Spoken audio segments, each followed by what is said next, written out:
Hey guys, so I just finished eating my Coq Au Vin and it was so good. So I did this recipe based on Barefoot Contessa's recipe. I had to modify a few ingredients, but overall it was a great turnout and it turned out pretty delicious. So I'm going to be posting the final pictures and I'm going to show you how to make the video because yesterday's brisket got a lot of questions as far as the recipe I used, so I ended up posting the recipe. Today I decided that if people like how it looks, I decided to do it more of a step-by-step video on how to make it. So this is a slightly modified Barefoot Contessa's recipe of the Coq Au Vin, so I hope you enjoy it.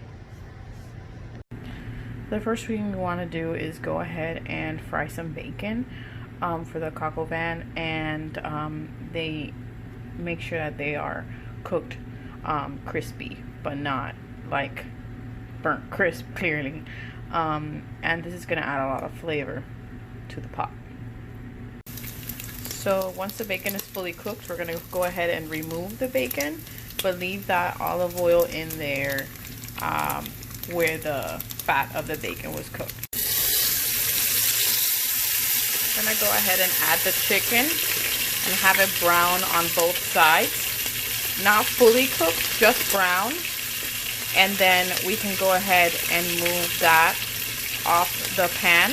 And we're going to continue using the remaining of this oil to cook our onions and garlic in here. Now our chicken is nice and brown, and I'm going to go ahead and cook the onions and the garlic. Like I mentioned in the beginning of the video, I decided to also add asparagus to my Coq Au Vin. So here I have the garlic, onions, and asparagus cooking. I did manage to find a can of carrots in my pantry, but I decided that since they are already in a can, they're soft, so I didn't want to leave it cooking with the chicken because then they would disintegrate. So I'm actually cooking the carrots with the mushrooms in butter as the last step.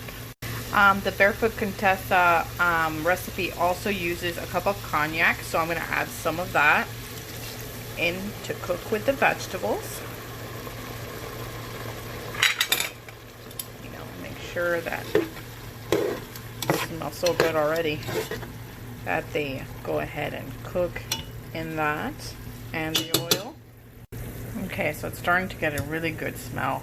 We're gonna go ahead and add our chicken back to the pot. We're gonna go ahead and add our bacon back to the pot. And now we're gonna add 1 cup of chicken stock and 1 cup of burgundy. There goes the chicken stock. And there goes the burgundy wine.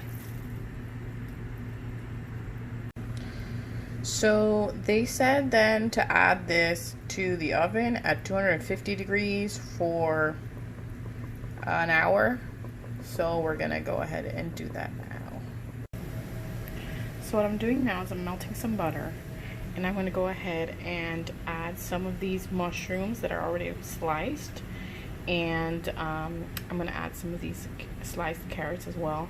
I'm gonna let them cook in the butter until the mushrooms are nice and brown and everything is nice and soft. So that's exactly how we want our mushrooms to look, nice and golden brown. So the last step is we're gonna add about a tablespoon of butter. Oh, well, there. And a tablespoon of flour, and we're gonna go ahead and mix that together. And what that's gonna do is once the hour's up on our Coq Au Vin, we're gonna go ahead and add this, let it sit for a while, about 10-15 minutes, and what that's gonna do is it's like gonna thicken the sauce for the finishing touch. So this is the consistency you want to get when you mix the flour and the butter. Now you can add this to the gravy or the Coq Au Vin, and it will thicken the sauce. Just look at that. That looks so delicious. I can't wait to plate this thing.